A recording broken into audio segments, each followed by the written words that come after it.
So we've recently posted a blog on the 5 best exercises to train Wing Chun, or solo training for Wing Chun is how we described it. Wallbag training was one of those elements. So we mentioned a lot of other factors, but wallbag training is one of the areas that I want to discuss. Ideal for beginners. In fact, this guide or these tips that I'm going to give you now are for, or is for beginners, okay?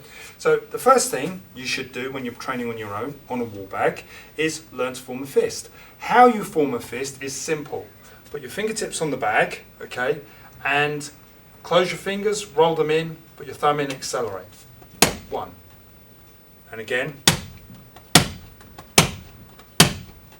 So what you're doing is you're closing a fist, accelerating from here, closing your thumb and moving forward.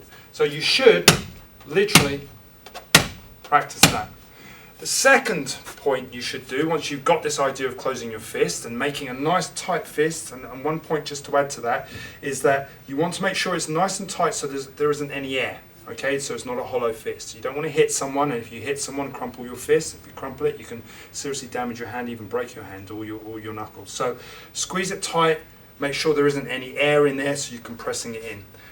The next stage, what you should practice when you're developing your wallbag training, is laying your fist on the bag to develop weight. If you can imagine a hammer, you swing the hammer, okay, it's got weight on the end of the end of the hammer. So you're doing the same with this. So making a fist, resting your weight. So nice and heavy, but I'm laying my hand on the bag. So from here, I'm squeezing the fist, keeping the tension, but relaxing the arm. So the weight transference is much heavier. It's a heavier transference of weight because I'm laying and leaving my hand there. The next stage is actually the Wing Chun punch.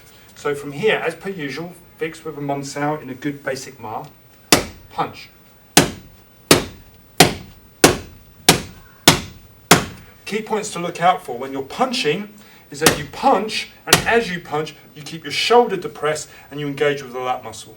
Making sure that when you punch here, you contract slightly on impact. Squeeze the fist and then relax. Try to also make sure that you accelerate forward. So when you punch, you accelerate. You start slow, go fast. Start slow, go fast. Start slow, go fast.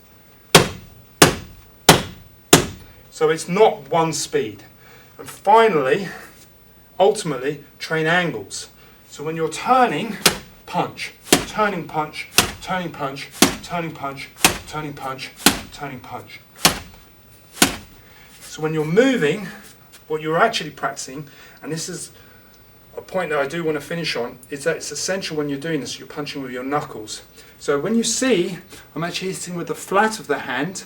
I'm not actually striking with the upper part or the lowest knuckle. It's actually the flat of the 3 hands, and it's quite particular on that line there. Okay, so not the fingers, not the inside, not the outside, but here.